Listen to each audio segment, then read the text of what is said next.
guys, what's going on? Welcome back to my channel. Very exciting video today. I'm here with my friend David of Old Speed MFG Boots, and I'm in his shop. He's going to show me a little bit about his process, and he's going to tell us all about his operation. So welcome to the shop, Dale. Yes, thank you for having me. Before we get started, where on this flat earth are we located right now? So we are actually in Rose Valley, Pennsylvania, which is borders with Media, Pennsylvania, where I live. And it's a little artist colony to the southwest of Philadelphia. It's just like this very idyllic valley, just like the name says. It's kind of the picturesque suburbs. So it's also a place that has a bit of a manufacturing history, and Philadelphia has a long shoe manufacturing history.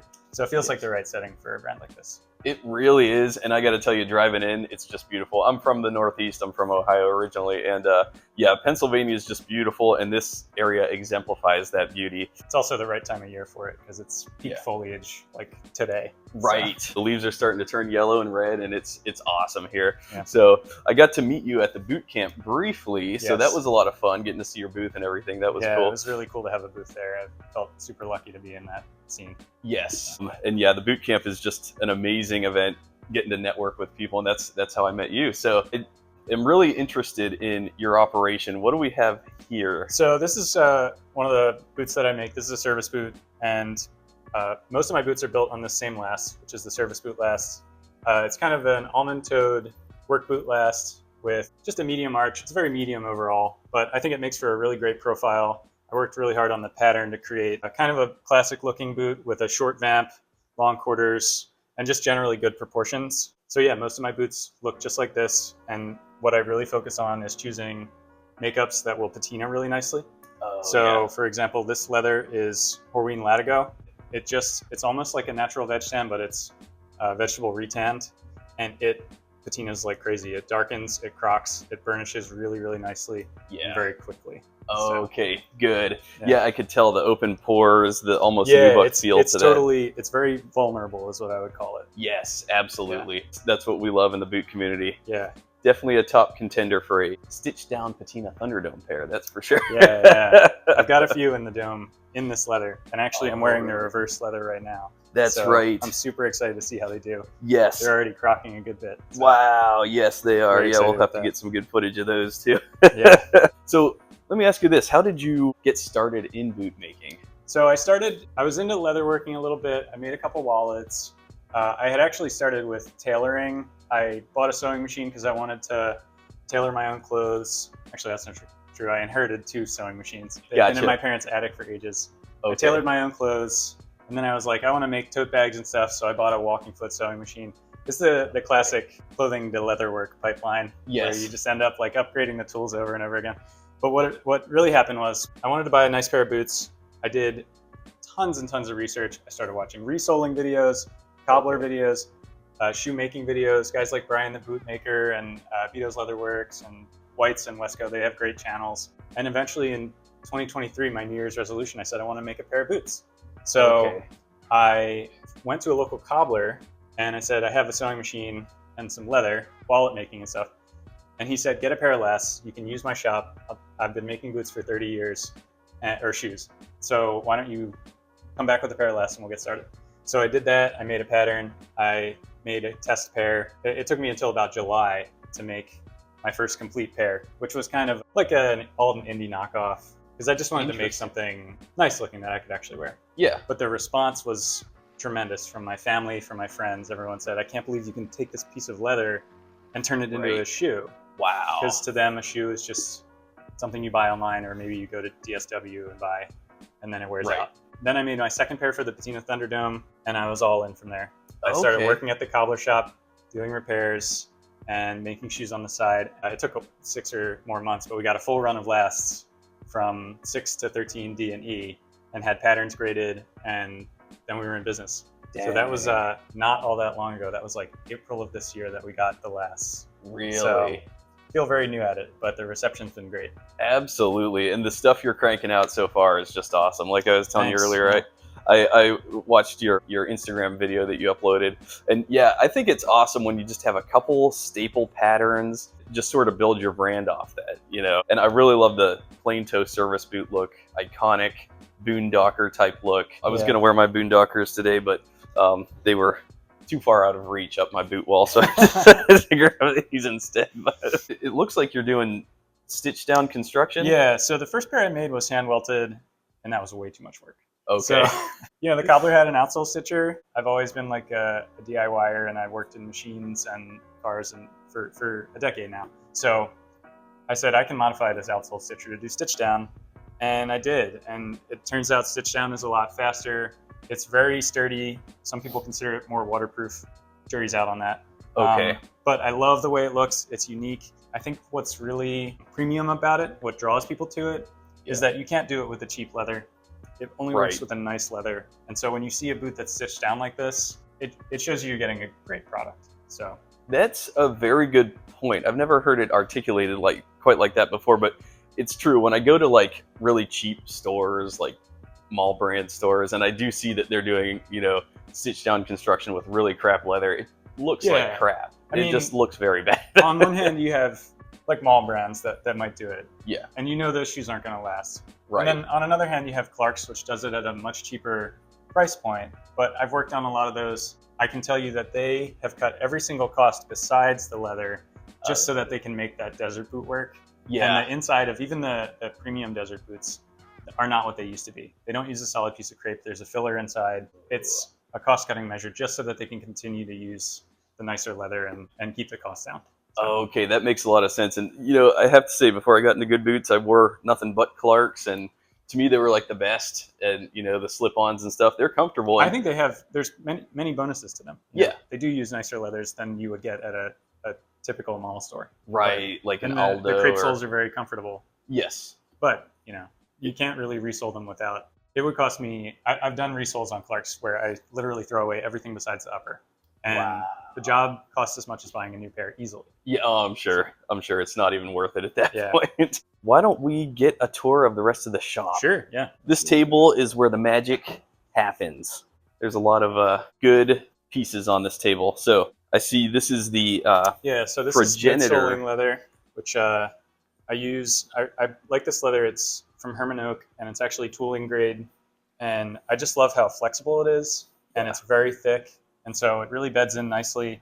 And it also helps with the stitch down process because a thinner leather will flex a lot when you're trying to stitch it and will have the bottom thread pull through. So a thicker leather that's not extremely stiff is perfect. If it was very stiff, then it would stitch nicely, but it's just not very flexible. So I choose something that's kind of the best of both worlds. Basically here I click the uppers. I do that all by hand. I lay the patterns out by hand and click everything, transfer all of the marks onto the leather. And then I do a little skiving, close the upper on a sewing machine. When that's done, you have an upper like this, which is ready to be lasted. But before we can last, I do all of this by hand. I click out a counter, and then I skive it down to basically nothing on the edges. I get it as thin as I can. It really gives the heel a very nice rounded shape. And I think that my customers really like the shape of the heel. The other thing I do is I take another piece of edge sand, similar but a little thinner, and I wet mold it to the bottom of the shoe and let it dry. And then I carve it by hand just right up to the feather line. And it's a lot of work. It takes me like 25 minutes a pair just for the carving part. I think it has an effect on the shoe, especially because it's stitched down. So if you don't do this right, then you will see an odd shape in that white stitching on the vamp when you stitch it down. Okay. So my buddy Mike Smith, who I've had boot talks with, he says everything starts and stops with the last. Absolutely. And I didn't know what he meant at the time until I started watching more boot making videos. So apparently, okay, so full disclosure, I'm trying to build my first pair of boots as well. I do not plan to be a maker by any stretch. I just want to know how it comes together. It's a valuable experience. Yeah, that way I could speak more. Just be careful. Yeah. Because it might become your career. Right, exactly. No, I'm already a full-time flat earther. I have no time for just kidding. Let me ask you this, round earthers. If you walk around Philadelphia, does that mean the earth is round? No, it doesn't. I'm not really a flat earther, by the way. Yeah. I didn't think so. You wouldn't have gotten here. Right, exactly. It's there's too many peaks and valleys on the way here. You might see the horizon. Yeah. So you take this veg tin, and so step one is you hammer it to the last. So first I cut out a piece. It's kind of like this, a little smaller. And then I soak this in water. And then I hammer it I nail it to the last, basically. Okay. And then I take a strap, and I use a this is like a piece of a ratchet strap that I've just cut to length, and I just pull it super taut around the last.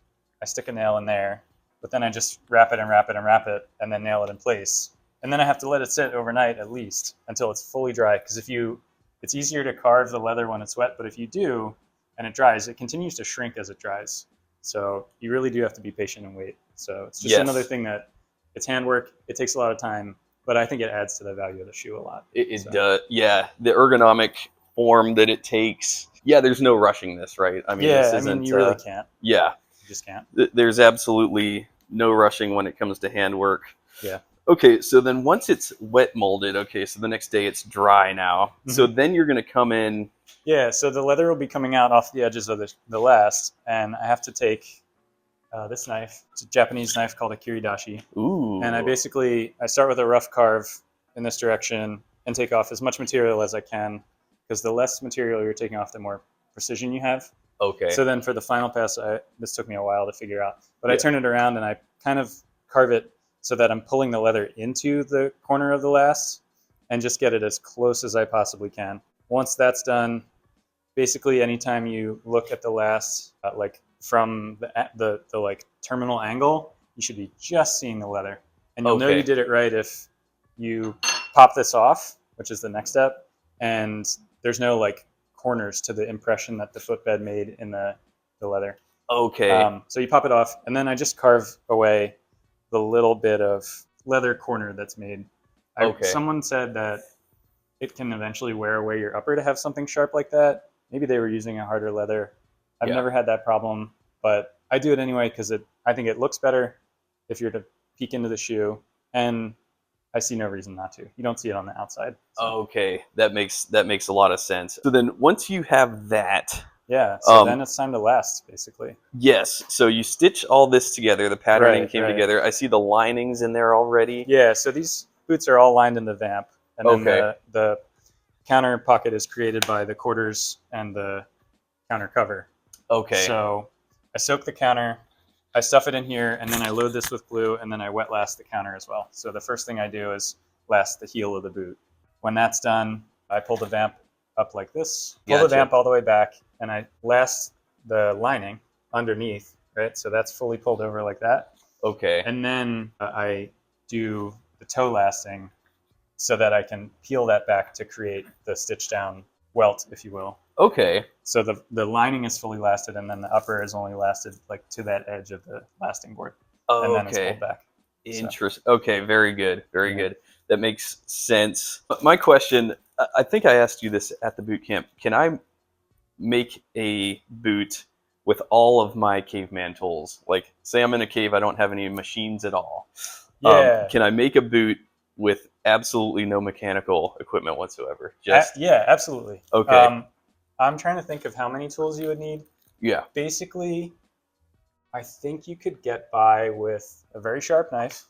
Okay. Wherever I put that. Oh, right here? Yeah. This was called a, what was it? A kiridashi. Kiridashi. All right. It's a single bevel Japanese knife. Ooh, that's and there's beautiful. There's no right or wrong way, but I like this. Yeah, that's cool. If you have one of these, and then I think it would be pretty hard to do without a pair of lasting pliers. Okay. And some nails. But other than that, everything else you basically have. Some people do hole cut uppers where it's literally a single piece of leather. And that wouldn't be your first boot. But that way you wouldn't need a sewing machine. That's true. Yeah, I mean, you absolutely can do it with caveman tools. And if I was trying to make my first boot, I probably would do stitch down, especially because you do leather work. So you have like stitching irons. Yes. And you basically just take the 2-prong iron and go around the vamp to stitch this. And then you would saddle stitch it like you do any leather, wallet or whatever you want to do. So. That's exactly what I was thinking. Punch all the holes by hand. Sew them up by hand. Do it all because I'm just thinking. What if I have no electricity? In the post-apocalypse. Yes, exactly. The space laser knocks out the grid. Yeah, definitely. All the microwave drones fall out of the sky. All the fake birds that are actually just spy drones fall out of the sky. Well, they make hand crank sewing machines. Okay, so. That's true. I do have some of those, but I still don't know how to work on them. Yeah. But yeah, you can do it with very minimal tools. It wouldn't be easy, and I would definitely start with like a chukka pattern that requires the least amount of stitching. Okay, gotcha. But you're used to stitching, right? Yeah, yeah, I like it. It's therapeutic. So okay, so once you have it in this stage, so you got the Yeah, so I put the midsole on, and then midsole's attached. the next step is I transfer the position of the insole. That's what this black line is. And then I stitch, this is a McKay stitch or a Blake stitch, basically through the midsole, through the lasting board, and through the upper to really lock everything in. Okay. If you don't have a McKay stitcher, you can use clinch nails, and they work fine. It just takes a long time. Okay. Or a longer time. Gotcha. And then I do the stitch down pass on the outsole stitcher, which is always kind of white knuckle, but it works great. And the effect is really, really nice. Yeah, it really is, man. This boot is almost finished. The machine spits out a lot of oil, which is why there's plastic on it. Basically what I'm going to do from here is put the last in, put the last back in, and then attach the sole, sand that down, do the second row of stitch down, like through the outsole and everything. Oh, so you don't do it all in one step. Put a heel on it. The reason I stitched through the midsole alone before I put the outsole on is because when I re-sole this shoe, I want to be able to cut the outsole stitches without cutting the stitch down stitches. So that basically you cut the outsole stitches or more likely sand them off, and then you can just peel the upper off. Peel the outsole off, and you're left with just this again, and you start from there. Interesting. Okay, so that'll make resoling easier then. Yeah, and for a shoe like this that a lot of time has gone into, or like a Viberg, like an expensive shoe, I'd probably stitch the outsole by hand, because trying to hit every single hole on the machine again, it's doable, but it's difficult. It's going to be difficult. Yeah. I've seen a lot of cases where they gum it up on the and honestly, it's the kind of thing that I've undercharged people on a resole before, because I'm like, I want the shoe to look right, and I know I cannot hit these holes again on the machine. Right, absolutely. Yeah, so it's better to do it by hand. And then okay, that makes a lot of sense. Man, I love it. And so what's this leather? Is this this is SB Foot sand suede, which is suede. Really nice, very waterproof suede that crocs really well because it's very light. I don't know, I really like it. It's a little stiffer than your average chrome tan. It is a chrome tan.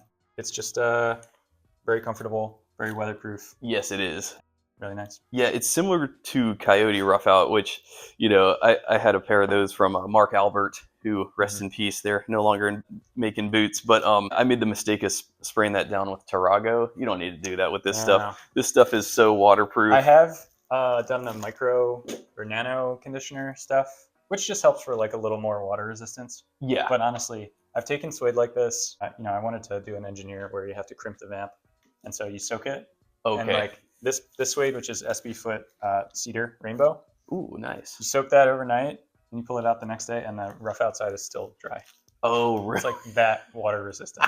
Like this will look wet, but the inside of this leather is bone dry. Right, it's exactly. So water resistant. Yes, a lot of questions I get from YouTube viewers is like, oh, how do I waterproof these? It's like, dude, they're already waterproof. I mean, some of them are not. Like I sell a boot in Wicked and Craig English Bridle, and that's a veg tan. It's not very waterproof, but it's, you know, it's a great leather, and it's not gonna just, it's this leather actually. It's not gonna just soak through and wet your foot, but I wouldn't go wading through a stream in it either. Right, it's more spongy than the tan Latigo that I use, it's considered a great leather to do tooling, where you wet the leather and then stamp a design into it. Okay. So obviously, if you get that leather wet, it's going to change. Yes, it's definitely going to change. Yeah, that's the difference between veg and chrome. Yeah. Veg here is very moldable, takes water in, drinks it in. Yeah. It's very much like a wood. Moldable. Yes, warps really nicely, which is an art in and of itself, getting it to warp just the way you want. But then, a chrome tan, man, good luck getting water through that. That's not going to happen. Everyone's always very excited by the engineers. Yes, they are, as am I. So I'm becoming an engineer freak lately. So talk to me about this. Is this like a prototype pattern? So I made a few engineers early on a last that was given to me, but I didn't really like the way it turned out. I got the pattern somewhere that I liked, but not the last. And when you get a new last, you kind of have to make a new pattern. So I got new lasts, which is this pair right here. It's got a little bit of a higher heel, a longer toe, and a little more spring than the service boot. I just wanted to make an engineer that would age really nicely. I like it when the toe curls up on an engineer. I just love the look of them. Everyone does. Yeah, me too. They're so cool. The pattern is pretty much adapted from the old engineer pattern. hoping to finish this prototype in the next couple weeks. Nice. And then wear it. Yeah, definitely. So this is going to be your pair? Yeah, so Awesome. I wanted to do these for the Thunderdome, but with prep for boot camp, I really just ran out of time. So it happens. I'm hoping to finish it before late entry. And this is Wicked and Craig English Bridal Russet, I think it's called. Okay. So it's another veg tan, should age really nicely. And what I like about it is it's not very thick and it's very stretchy, which is good for doing the vamp on an engineer. Definitely. So, yeah, it's got a really nice smooth hand feel. Yeah. And yeah, it is leather. It is stretchy, kind of rubbery to the feel, which I like. Yeah. It'll make for a really beautiful material and age perfectly. Hope so. Yeah. Now that you have the upper, I'm such a noob, I have to ask again. So now that you have this, and let's say you have that molded in, you're gonna stick that in there. Yes. And then first thing I do is I last the heels. So I start by pulling the waist of the shoe in super tight, and then I last the inside of the upper, right? The inside of the heel pocket. Yeah. And then I last the outside of the heel pocket. Okay. Because after I do the inside of the heel pocket, I kind of trim the excess. Yeah. I see them doing it.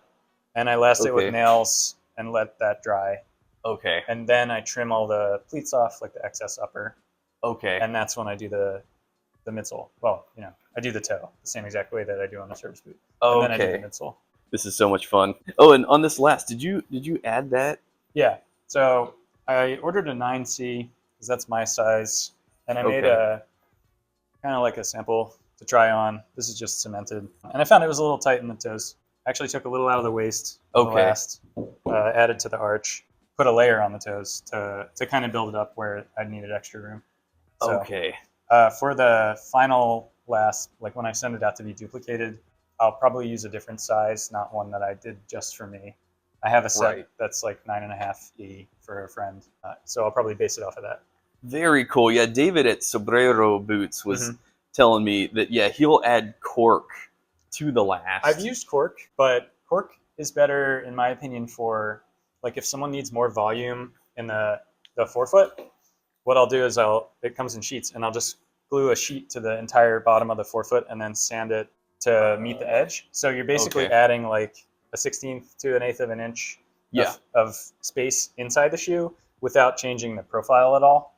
Interesting. And the reason I don't use cork on the outside is that it's so easily like cut away, shaved, crushed, that I know when I'm carving the insole to match, I could take a big chunk out of it, and then I'd have to take the insole off and fix it and sand it and get it right again.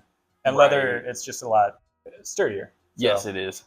This is essentially the old world style boot making before mass industry. This is what an operation I think would have very closely resembled, which I just appreciate so much because, I really like the single maker concept. One guy in the village, he makes the boots for the village. I wish I was making the boots for everyone in the village. Yeah, definitely. Well, you will be soon. The Stitch Down community will be all over this for they've been very receptive. It's really great. Yeah, they're awesome. They're very encouraging. So far, you've sold, what was it? Your standard service boot, and what was the other model? I have a Boondocker model. Which is service boot and Boondocker. That's right. The Boondocker upper. It's done on the same last.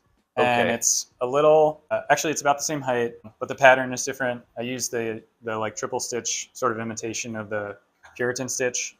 It's a little more rugged, a little less dressy. It's fully unlined in the back, and the quarters are the only part that's actually lined. The vamp is lined, but it has to be for stitch down, for the way I do stitch down.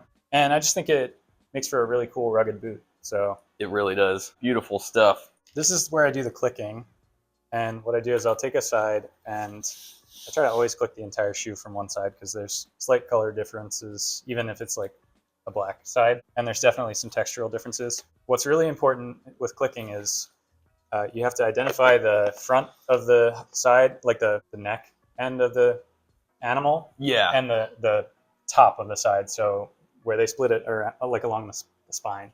Because with a calf, anyway, the bottom of the animal expands and contracts a lot, and that makes the leather very stretchy. And so when you get a pair of boots in, say, Chrome Excel, and it has that classic, like very chunky grain, it's because it came from either the back or a lower part of the side. And that's why a bend, which is or a shoulder, is like the most desirable part, because it's most forward, most upper part of the animal, and it stretches like it moves the least on the animal. So when I click the vamp, I try to find the front top, and the vamp you want to be the smoothest piece you can get, because otherwise you get big, ugly grain. Yeah, it's not ugly, but it's not as ideal, and the shoulder is going to have a firmer temper.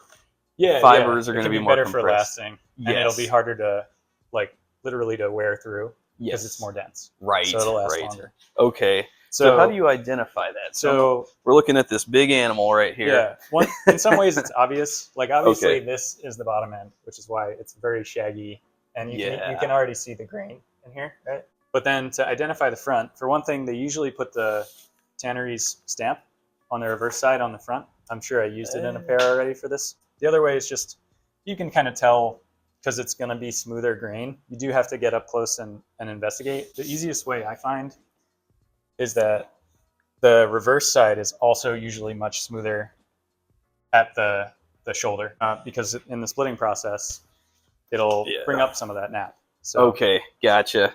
Yeah. For example, this is like the back end, and it looks good, but if you look at this side,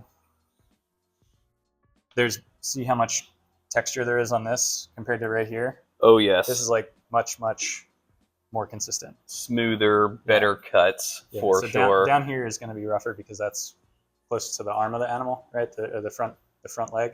Yeah. But up here is smoother. So definitely. Okay. So this is what we're going for the the prime cuts. I try to get the vamp out of this, and then the outside quarter panels, and the inside I find I hate to waste material, so I tend to use a less fine-grained piece of the side for the inside quarters, because you don't see them as much. And as long as they match each other, then the shoe's going to look nice and symmetrical. So then basically I lay everything out by hand, and I cut it out by hand using an X-Acto knife. Really? And it's important to get all of the edges as straight up and down as you can, because you really do notice these things on the finished product. I try to cut through it in a single pass just to avoid like the little hairs and stuff going out. Man, so you literally, that's one thing that freaks me out with leather work, is hand cutting. Really? With the X-Acto knife, yeah. But that's what the guy at Quarter Leather, he said in his tutorial for leather working, is you got to get comfortable with it. You got to get comfortable with hand cutting. Yeah, I think part of it is having the right knife. I'll show you the knife I use. I learned this from the cobbler that I worked with, and so everything I do is the Honduran way. Oh, nice. From Honduras. Okay, awesome. But so I use a Nova X-Acto knife that's got like the shape of this is kind of pill shaped if you look at it from the profile, and so you have a lot to rest the side of your thumb against, and then a nice area. He says the most important thing is to stabilize it with the side of your thumb and the middle finger, and then to apply pressure with your pointer finger. And I find this to be exhausting, but it really does work. And then you just kind of drag the knife. Interesting. And he is so good at it. He can do 270 degrees essentially, and he clicks from metal pattern pieces. I mean, he's like the human clicker machine. Wow. He's so accurate. It's really crazy. That's insane. Well, I'm looking at your work here, and this is very, very good work. I try. It's exhausting, and I wish that I had a clicker press. Mm-hmm. And it's the kind of machine that if I had one, it would save me time, and I think it would produce a great result, because you're guaranteed to have like a nice straight edge, or a nice straight up and down edge every single time. Consistently, yeah. That's the true. machine itself is $3,000, and then you got to have the dies made. Yes. And if I have 38 sizes and widths altogether. Oh, and each one I would probably do the 4 main panels. So that's like almost 120 dies, and each die is probably $25 to $30. Yes. So it's a lot of money. Exactly. I go through Just Texas for one dies. pattern. Yeah. Texas dies. I think they charge me $60 for my standard kilty die. Yeah. And then I think for the insoles it was like even $70 for the insole one. So it gets up there. So, if you're doing a run, then it's an investment on your end, that's for sure. The kilties and the insoles, that's a great way to use it. I just bought a little hand clicker for the boot camp, because people were making keychains at the booth. Number one thing for me is I got to get I use a 3/4 insole, like sock lining. I don't like the ones I can buy. They're cheap and they're consistent, but it's not a very nice leather. And it also doesn't take the gold foil very nicely. So I'm going to have a die made, and then I can just click my own very quickly and efficiently. Yeah, there you go. There you go. That's a good idea. Seems like a good way to use the tool. Oh, for sure, for sure. But yeah, the clicker would definitely come in handy for something like this too. That'd be a lot of fun to use it for, actually. All right, so this is going to be obviously the quarter. Yeah. So these are all quarters. I marked on these. This is left outside.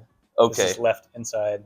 And you can tell, I mean, you could tell from looking at this that this one has the smoother, nicer grain, especially if you start to like bend it at all. Also from the back, this one is clearly much rougher and this one's much smoother. I try very hard to carefully click the quarters just to make sure that both sides are consistent. Yeah, that the outside is a match to each other and that the outside is the very nice panel because it's what you see.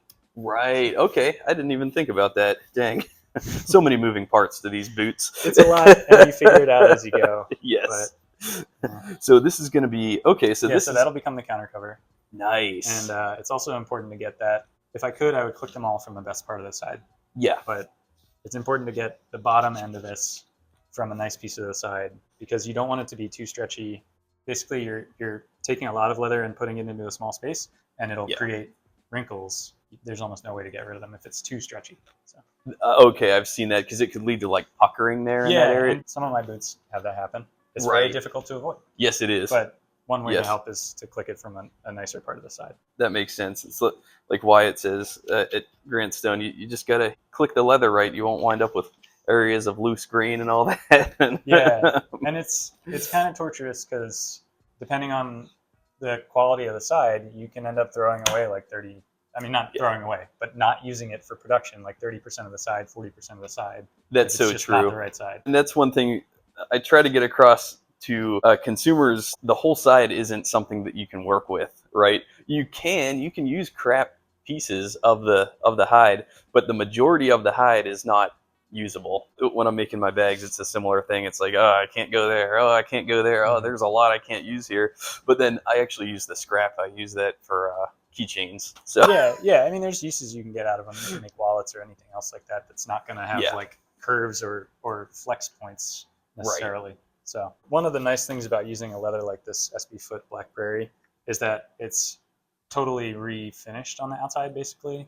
So they take off a lot of perfections, which means that even a part that's got chunky grain or a lot of grain, the looser can parts be used on something that's either getting reinforced, like the shaft of a cowboy boot, or otherwise isn't going to bend and flex at all. I don't know if I would do this, but a toe cap that has a stiffener in it, if it's got that stiffener in it, you're never going to see the grain.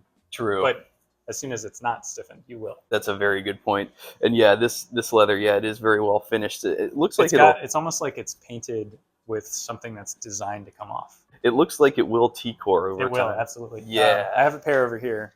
These have been worn for a couple of months. Actually, probably not even. Maybe like a month or two. And you can already see at the toe, it's getting that beautiful rich brown coming through, and same with the heels. Yeah. I absolutely love the way these boots age. Wow. This was the first pair that I got back from a customer that had actually really been worn. He wanted me to stretch them in the toes. And I just love to see them when they're broken in. Yeah, so, definitely. This is an example. You can see this leather has much coarser grain than the outside panel. Right. And it's just kind of hidden when you're wearing them, so you can get away with using that and wasting less leather by putting it on the inside quarter. This side it's about as good on this right boot. I'd say so. Yeah, that's a good little trick for boot making is using the looser grain on the I mean, I consider myself novice at all this, and I'm sure there are people who work at like Nick's Boots or White's who just click all day, or Red Wing. They can probably tell in an instant where they should be getting each panel from a side just from like a glance at it. A single glance. Yes. I definitely want to. I met the folks from Russell Moccasin at boot camp, and I had dinner with Luke and Jonathan, and I want to get up there and just take a tour of the factory and ask questions, and because they're 120 something year old brand, and they have the experience. Yeah, they do. So let me ask you this: at what stage do we put in the Oh the yeah. eyelets. All right. So on that upper, the eyelets are not in. Okay, yes. Normally I do that before I even finish closing the upper. So I'll have okay.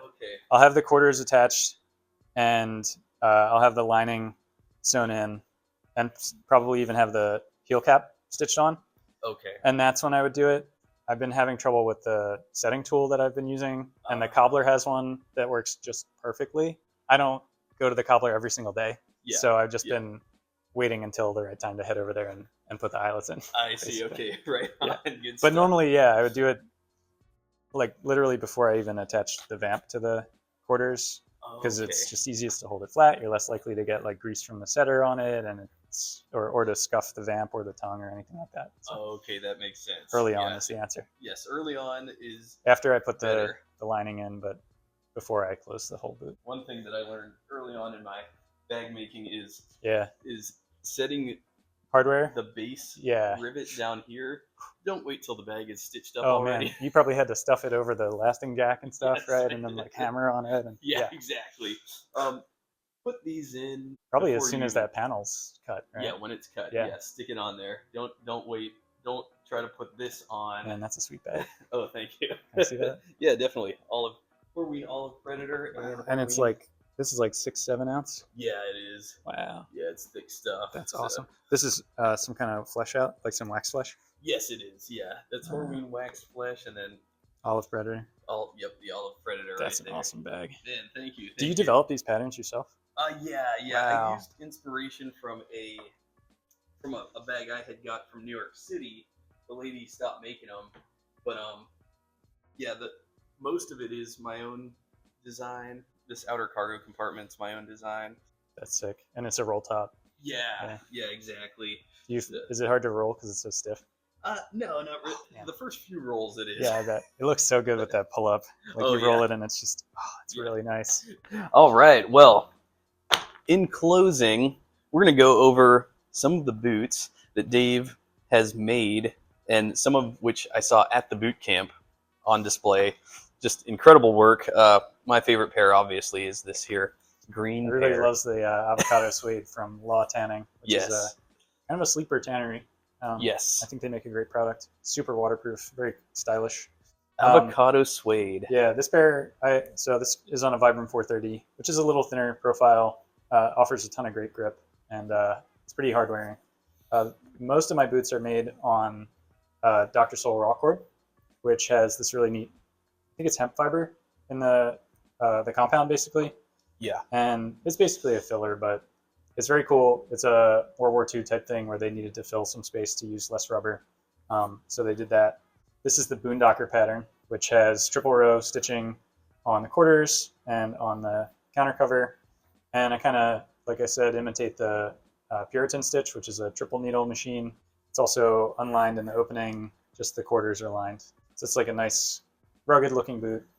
The service boot is a classic, basically. It's also on the raw cord, but I can make it on the 430 as well, or a lot of different soles. Yeah. Made it on a Lactea Hevea. It's very cool. This is a Boondocker fresh makeup that I did just for boot camp that I'd love to make more of. So this is SB Foot's Sand Suede, and with white stitching that's going to contrast really nice because this white thread stays white for a long time. And then I did a natural edge finish with a natural crepe sole, which is super light, super flexible, very grippy, and just really nice to wear. It's super comfortable. It's squishy and soft, and Yes. just like a really cool sole, and it's natural. So Absolutely. yeah, I love this pair, and I can't wait to make more. Yeah. Patina Monsters. Yeah, There's something so cool about that iconic Boondocker / Marine Field shoe. I've talked about it a lot on my channel, and I love to see, people still honoring that tradition and keeping it alive. I just talked to Jack at Horween about getting some Marine Field Chrome Excel rough out. Ooh, And, nice. Okay. As much as I love the Latigo rough out, Yeah. I'm like, I gotta try this because Yeah. it's stretchier. I think it's a little thinner, a little more quickly broken in. Yeah. But it should have just exceptional patina. So Yes. really excited for that. It does. It's essentially just Chrome Excel, just reversed. I think he said the only difference is they select the sides based on the quality of the rough out side. So okay. you wouldn't want to use the grain side because I'm sure it has more imperfections, but they specifically choose it for really nice rough out. Really nice rough outside. Yeah. Okay, that makes a lot of sense. And yeah, this is my favorite, the Dr. Soul original. Yeah, this pair is made with Wicked and Craig. It's called English Bridal Brown. Okay. And I know it almost looks black, but it's kind of like a very, very dark brown, and it's a really thin dye. So the inside of the boot, or the inside of the leather, is actually pretty light, and it should come through pretty quickly and patina really nicely. And it's veg tan, so it's definitely going to change a lot. This boot will be totally different after a year. Oh yeah, for sure. And I'm noticing that recently. I have just filmed a Sagara video, and it's not released yet, but it's a very dark brown. But I'm telling you, this leather is black. But they call it dark brown. And the same with my dark brown Horween wax flesh. This stuff looks black. I know. Even like natural CXL, it's like very dark compared to, say, this kind of like Latigo, which almost looks like a bare veg tan. So I mean, the difference between dark brown and black can be very minimal, but it could. Yeah, it's dark. Depending on sunlight and whatnot. But yeah, this I could see it. This isn't like jet black. It's not. And like I said, it's a really thin. I'm sure it's a sprayed on finish that's just dye, and so it'll come away pretty quickly, especially being veg tan. Get some good T-coring on there. You said these are a size 10? Yeah, these are a size 10D, I believe. Okay, and these are actually available to buy? They are. Nice. Yeah. Okay. So and these are actually discounted. This is a pretty early pair, and there's minor differences between this and today's service boot. So the outsole stitching is a little different. It's got a contrast tongue. It's got different laces, but I can give you whatever laces you want. Nice. Well, I'm looking at them, and I could vouch for them. If I were a size 10, I'd buy them myself, but make it my 100 and whatever pair. Yeah. I'm sure you need desperately another pair. Desperately in need of more boots. Can't stop, won't stop. So this pair is my 2024 Thunderdome pair, which is this Horween Tan Latigo, but in the rough out. And I absolutely love how it's aging because it takes a ton of crocking from my jeans, and anytime it bumps up against anything else or the leather of the other shoe, it creates this nice dark brown burnish spot, which I think is, I'm hoping when the Thunderdome is over, a lot of the shoe will have that dark brown on the edges. The top will have a lot of crocking, but be cleaner up here. And I just think it's going to age really nicely. So I'm super excited about that. It's also on a brown Dr. Soul cork heel and this new old stock barefoot cork sole that I found in the back of the cobbler shop. And it's just like a nice, comfortable sole that nobody else in the Thunderdome is going to have. So it's kind of unique. It's probably a good 30-year-old sole right there. So easily, yeah. That is awesome. It's been kicking around a while. Super old, antique. You're wearing antiques on your feet. Yeah, definitely. I could definitely tell that you're in it to win this Thunderdome. Yeah. I'm serious about it this time. Absolutely. I'm not as committed. I do every other day in my Thunderdome pair, but I try to do every weekday, and working in the shop puts a ton of wear on the shoes. So I've also there are 7 pairs of Old Speed boots in the Thunderdome this year. So that's pretty exciting, and I'm hoping at least one of them will place. Yes, so I'm sure they will. With 700 entries, you stand a good chance, I would say. Yeah, for sure. That's not so bad. Yeah, definitely. And like I was saying earlier, the people that buy your boots, they're already aficionados. They already appreciate the craft, the small maker. A lot of them wear them for construction jobs and stuff. So hopefully they get some really good wear. Yes. Yeah. I'm sure. Yeah, construction, that's probably the best way to patinate a boot up. Yeah. To me, one of the parts I love the most about making boots is getting photos or even getting the boots back after they're worn and just seeing how they age.